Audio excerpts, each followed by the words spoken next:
모든 사람을 하늘처럼 사랑하라는 4인여천의 마음으로 방송을 하는 4인여천입니다. 동성애도 사랑인가에 대해서 말씀을 나누고 싶어서 이렇게 방송을 하고요.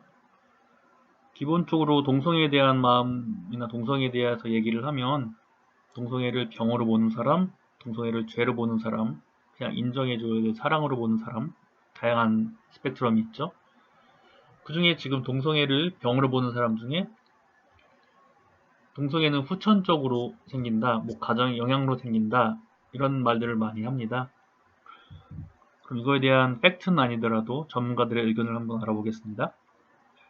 그 미국 소아학회가 2004년 의학저널 페디아트릭스에서 다음과 같이 발표했는데요. 성적 지향은 아마도 단순한 한 가지 요인이 아니라 유전, 호르몬, 환경적 영향의 결합으로 인한 것이다.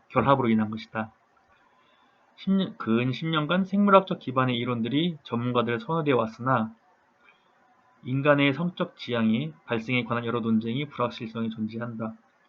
비정상적인 양육이나 성적 학대 또는 다른 불운한 인생 경험이 성적 지향의 형성에 영향을 준다는 과학적 증거는 존재하지 않는다. 현재 알려진 사실은 성적 지향이 매우 이른 유아기에 형성된다는 것이다. 이 말은 무엇이냐면 그동안의 가정이 불안한 어떤 환경에 의해서 동성애가 발생했을 것이다.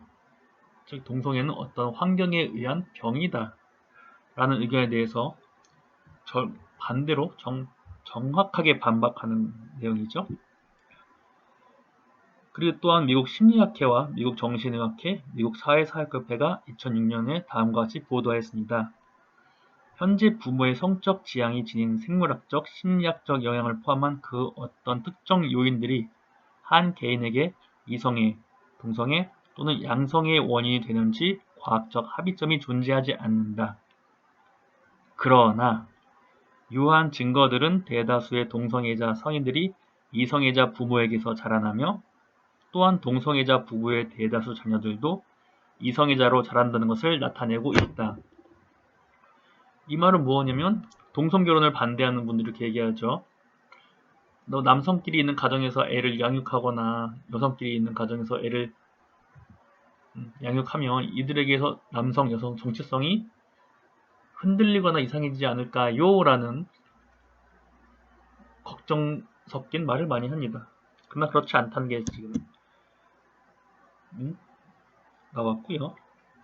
또한 그 마이클 큰 교수라는 분이 성적 지향의 원인과 발달을 연구한 과학자들은 성적 지향이 인생 초기에 형성되며 변화에 저항하는 하나의 인간 특성이라는 것에 동의할 것이다. 과학적 증거들은 성적 지향이 선택이라는 신학적, 사회적 주장에 상반된다라고 언급도 하였습니다. 기존적으로 얘기하는 동성애는 병이다, 아니면 동성애는 잘못된 선택이다, 그래서 돌릴 수 있다, 동성애 치료, 뭐 그런 개념을 반박하는 글이라 할 수 있죠. 그리고 또한 동성애가 뭐 정신병이다, 이런 말도 있죠. 그래서 미국 정신의학 협회가 출판하는 정신질환 진단 및 통계편람 DSM이라는 게 있죠. 거기서는 1952년 제1판에서는 동성애를 성격장애 하나로 분류했습니다. 그런데 1970년 학술대회에서 해당 내용이 삭제되었습니다. 따라서 동성애 자체를 이제 정신병으로 보는 것은 아주 구태의연한 것이 되는 것이죠. 심리학적으로도 아니고 의학적으로도 아니면 그러면 종교적으로 바라보면 되겠네요. 아니면 질병 정도로. 그리고 가장 많이 하는 거 에이즈를 옮기는 동성애자들이 에이즈를 옮기는 가장 큰 원인이 아니냐. 근데 이 에이즈라는 단어가 생긴 거에 대한 원인을 찾아보면, 역사를 찾아보면 그들이 에이즈라는 말을 쓴다는 자체가 이는 동성애자들이 옮기는 병이 아니라는 것을 나타내는 것일 수도 있어요. 1981년 6월 5일 미국의 질병통제예방센터가 로스앤젤레스 동성애 남성 5명에게 주 폐포자충 폐렴이 발견돼서 이를 공식적으로 시작이 됐대요. 에이즈 유행이. 그래서 처음에 82년에 6월 한 병인학 연구원이 캘리포니아 남부의 동성애자들 남성에게서 주로 나타나는 사례들을 바탕으로 이 병이 성병일 것이다. 그리고 이 증후군은 개의 면역 결핍증이란 이름으로 불리기 시작했다고 하죠. 처음에는 GRID, 만약에 그 에이즈를 얘기한 사람들이 GRID라고 얘기한다면 그 말은 개의 면역 결핍증이라는 말이기 때문에 뭐 말이 된다고 하겠죠. 70년, 아니다, 82년 이전까지는, 82년에서 한 그때 전까지는. 근데 곧 미국의 질병통제예방센터가 감염자 절반 이상이 동성애자 남성이 아님을 알아차렸습니다. 이 병은 다수의 혈액병 환자나 이성애자인 약물 중독자, IT 출신 이민자들에서 발견되었으며 또한 감염자고 발견되었고, 그래서 이 앞글자를 따라서 4H병이라고 불렸다가 82년 8월이 돼서 질병통제예방센터를 후천성 면역결핍증후군, 즉 에이즈라고 공식적으로 명명한다 했습니다. 즉 에이즈란 말은 더 이상 GRID, 개의 면역결핍증이 아니라는 거예요. 이 병은 게이들이나 동성애자들 사이에서만 발생한 병이 아니라는 거죠. 그렇게 했다면 1981년이나 2년에 사시는 분들이 그렇게 얘기하는 게 맞죠. 지금은 2020년이 넘은 사람들이 그렇게 얘기하면 안 되죠. 그럼 이제 종교적으로 한번 보겠습니다. 많은 기독교에서 기독교로 마찬가지입니다. 창세기의 롯 이야기나 로마서에서 이것이 동성애가 죄악이다라고 얘기를 해요. 창세기 성경에서 나오는 창세기 19장 4절에 보면 그들이 잠자리에 들기 전에 소돔성 각 마을에서 젊은이 노인 할 것 없이 모든 남자들이 몰려와 롯이란 사람의 집을 둘러쌌습니다. 이 롯이란 사람도 이방인인데 롯이란 사람의 집에 낯선 사람 3명이 찾아왔거든요. 그래서 롯에게 소리쳤죠. 오늘 밤 당신의 집에 온 그 남자들은 어디에 있소? 그들을 우리에게로 데려오고 나오시오. 우리가 그 남자들과 상관 좀 해야겠소. 여기서 상관이란 것을 되게 의미를 동성애로 해석합니다. 근데 상관은 동성애가 아니라 폭력이죠. 동성애라는 것은 상호간의 화관을 의미합니다. 즉 상호간의 협의에 의한, 서로의 협의에 의한 즐거운 사랑을 얘기하는데, 그래서 상관한다는 것은 이들의 의견과 상관없이 이들을 억누르겠다는 거죠. 이들의 인격이나 인권을 말살하겠다는 거죠. 따라서 이는 동성애 때문에 망한 것이 아니라 다양한, 그 앞에도 나오고 뒤에도 나오지만 성경에 계속 나옵니다. 소돔에 망한 이유, 여러가지 죄악과 이러한 인격 모독, 인권 모독에서 원인을 찾을 수 있습니다. 이 로마서에서도 순리라는 말이 나오는데요. 이 순리에 따른 성이란 번식을 전제한 것만 볼 수 있습니다. 즉 동성애는 순리에 맞지 않기 때문에 죄다라고 얘기한다면 사랑에 의한 성관계, 즉 피임 역시 순리에 맞지 않는 것이 되는 것이죠. 그 위 두 가지에서 봤듯이 성경이 그러니까 이 오류가 왜 생기냐? 성경은 짜여진 책이에요. 되게 오랫동안 많은 사관들에 의해서 어떤 목적을 가지고 쓴 책이죠. 로마서도 그 당시 공시적이고 통시적인 의미로 바울이 쓰고자 하는 어떠한 것을 봤기 때문에 쓰는 거예요.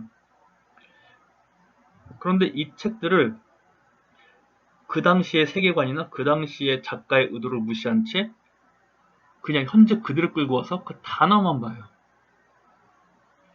그건 말이 안 되는 겁니다. 우리가 초등학교, 중학교, 고등학교 때까지 국어를 배워요. 용비어천가를 배우죠. 고주몽 신화를 배우죠. 이런 거를 그대로 인정한 사람 없잖아요. 어떠한 설화로 인정하고 어떤 목적이 있어 쓰여진 걸 인정하죠. 로마서는 편지예요. 편지라는 거는 어떠한 것을 봤기 때문에 어떠한 것을 얘기하고 싶은 거예요.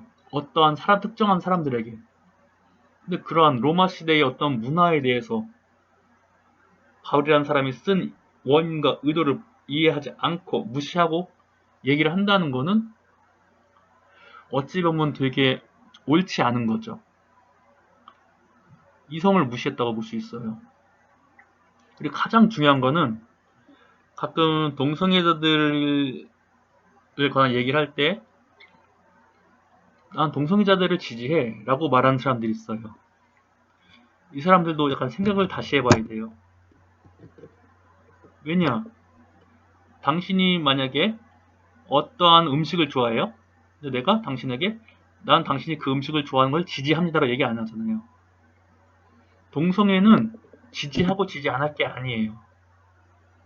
그냥 그 사람의 하나의 면이에요. 그리고 수백 가지, 한 사람에게는 수백 가지 모습이 있는데 그 중에 한 면일 뿐이에요. 하나의 모습일 뿐이에요. 동성애로 그 사람을 판단하는 거는 그것도 하나의 인권 모독이고 그 사람을 무시하는 거예요. 왜냐? 그 하나 외에 수천 가지 모습이 있을 수 있는데 왜 그 한 가지를 그 나머지 모습들을 왜 싸잡아서 판단하는 건가요? 그게 바로 사랑이 없는 거죠. 기독교가 가장 중요시하는 게 사랑인데 동성애나 이런 것을 보면 사랑이 가장 없어요. 기독교에서 얘기해요. 자기가 가장 큰 죄인이라고. 근데 가장 큰 죄인이 다른 죄인을 정죄하고 판단을 해요. 이게 말이 되나요? 그리고 기독교에서 볼 때 판단할 수 있는 거는 우리는 판단자가 아니에요. 심판자가 아니에요. 그렇기 때문에 같은 우리도 죄인이고 그 사람들을 죄인이라 쳤을 때 죄인이 죄인에게 할 수 있는 거는 지지와 사랑과 이해예요.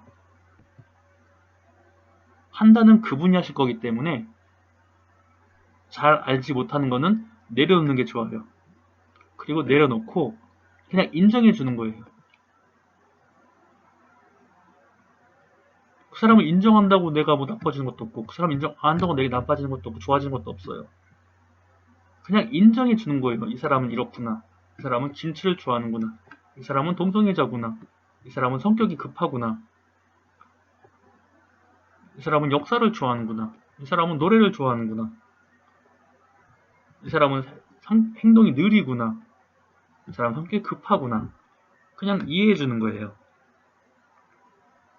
로마서 2장 1절에 보면 그러므로 남을 판단하는 사람아 누구를 막론하고 내가 핑계하지 못할 것은 남을 판단하는 것으로 내가 너를 정죄함이니 판단은 내가 같은 일을 행함이니라 라고 나와요. 판단하지 마세요. 물론 저 이 말도 제가 말했던 그 오류에서 벗어나지 않을 수가 있어요. 그리고 미움은 다툼을 일으켜도 사랑은 모든 허물을 가리느니라 라고 잠언 10장 12절에 나오죠. 베드로전서 4장 8절에도 무엇보다 뜨겁게 서로 사랑할지니 사랑은 허다한 죄를 덮느니라.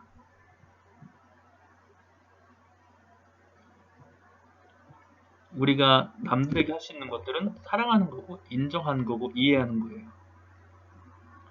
정죄하지 마시고 인정해 주시고 이해해 주세요.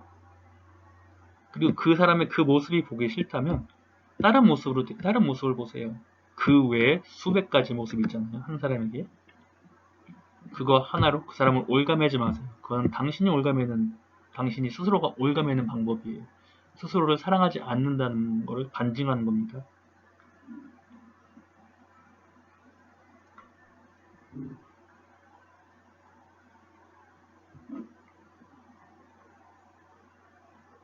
그냥 사람이 사람에게 할 거는 사랑하는 것밖에 없는 것 같습니다.